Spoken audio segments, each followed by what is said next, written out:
48. And there wasn't an arbor then. You was already in a little building. Building there with a sawdust floor. Right, you was in a little building then. And I remember it well. I want to tell a few things. I don't know if Gary's still in here or not. Gary started asking me something one time. I don't remember what it was. He says, "Oh, I'm not going to ask you. You're just like Uncle Wink. You say we don't need that. It's okay like it is." And I was thinking about not this church, but one of the first churches I remember, about every 10 foot along the wall, there was a shelf. You know what that was for? Lamps. Right, for a coal oil lamp. And so we had a coal oil lamp. Now then, if we don't have electricity, somebody wants to cancel church. So,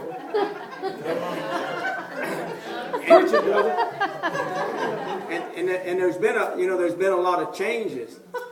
It used to be real hot, and we'd sit by the windows and raise the windows. And probably most of you know this, but I'm going to tell you something about Sister Helen.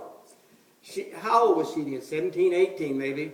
She was a secretary, and was it 555, or do you remember? 555. One of the lumber companies, if you wrote a letter and explained why you need it, they'd give you a ceiling fan. Not a ceiling fan, an attic fan. And so she wrote the letter and got an attic fan for the church. And man, that was a deal. You could sit by the windows in and raise them about that high, and actually it felt real good. Yeah. So, it's just kind of what you get used to. And, Brother Dykes, our thinking has changed a lot now of what it used to be. And you young people are not listening, are you? Yes. Oh, well, I'm going to tell it anyway, even if they are listening. When we first started going here, most of the boys didn't come into church. We'd come in for the singing and maybe the testimony, and we'd go outside and we'd look in the windows. Or we'd go up to Cutter Gibbs's and stay up there. Now, if somebody had done that today, they'd get all on them. Mm-hmm. And I was just thinking, if they'd done us that way today, I don't know if we'd even been in church or not. And I was thinking about attitudes. This has nothing to do with the old church. Remember when we was having a graduation here and somebody banged on the walls and somebody went and got them? Remember that? You don't remember. Okay, well, I was going to say it'd been better when we got to them, we'd said, "Hey, why don't y'all come on back and have a piece of cake with us?" I don't remember the first time I came to this church. I know we came down here in 48. You know what I remember about 48, Brother Dykes? Got a good cotton. You could throw cotton right there on the floor and make a bale to the acre. Now that may be an exaggeration, possibly. But I do remember 49. I don't know if we put a sack in the field or not.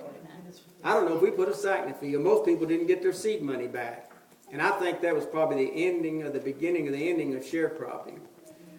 But everybody's talking about my mama, what a great woman she was, and she was. But back in those days, your parents was your parents. They weren't your friends. Right. Now then, people think the parent not supposed to have the authority. They just doesn't think she's supposed to be a mama. She's supposed to be their friend. Or maybe I don't know you. I don't know you. No, I'll still beat them. I don't know you. Maybe you don't. But that's what I say. It was better when they was your mama. This has nothing to do with church.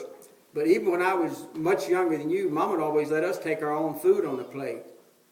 But you better take just about that much and see if you liked it.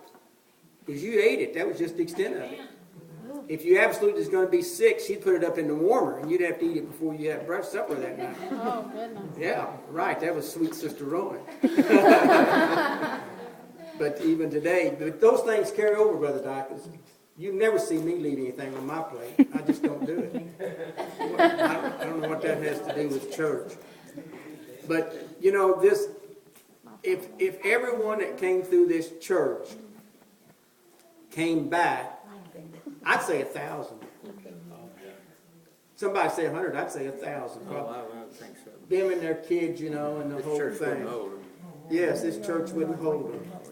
But times change, or time stays the same, people change. Right. Now everything has to be just, so. And when I was a kid, I don't remember ever one time getting up to go to the bathroom. I don't remember ever getting up to go to the bathroom. Because you didn't come in the church. Do what? Because you were outside. Well, good point. But I was talking about even when I did come in. Because She said it, not me. you know where the boys' bathroom was? It was down at the bio. The girls, y'all had an outhouse, didn't you? Yeah, the girls had an outhouse. But the boys, our bathroom was down there. And we didn't get thirsty and have to go get a drink of water either.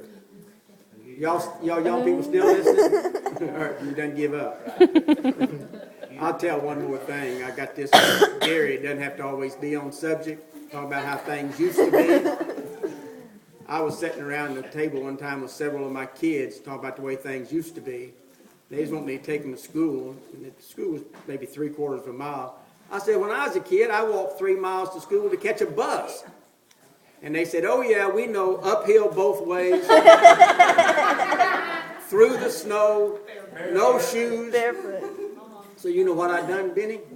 I know. What? Put them in the car and took them down there and made I put them in the car. And we went down there, and I caught the bus at where Favor's Gin used to be. And you know where we lived over on Plum Mile? It's 3.1 miles. And that was to catch a bus. And I loved You it. showed them, didn't you? I loved it. I got home too late to chop cotton. You know, it was dark. And in the morning you'd leave. And before that, we caught the bus down at Breadlow Corner. I'll tell it anyway. Back in those days, Johnny Dobson rode the bus. He'd drive by and pick up all the white kids and take us to Breadlow Corner. Then he'd drive by and pick up all the black kids and take them to N.O. Nelson's. And Breadlow Corner is where I learned to play cards, because Mama never let us have cards in the house. I learned to play cards at Breadlow Corner. And then the next year they said, we're not putting up with that. We're not making 2 trips. You can all ride together. Well, I'd have been willing to ride, but the parents wouldn't let the white and the black kids ride together. No way. So that's when we walked down there to do it.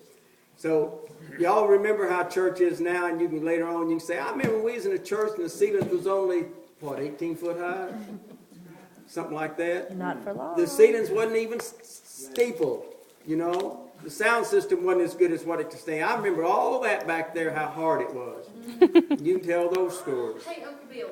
Question. Or any of y'all, can you just talk a little bit about what year the actual old building that we all know that's caving in back there, when that was built, and then when the auditorium was? That building was here when I came here. And talk about questions, I'm going to tell you one more thing. You know I love you, so it doesn't apply to you. I used to be an instructor in school, and if I was teaching a subject I didn't know, I'd always say, well, now, if we don't have any stupid questions, we'll take a break. And that,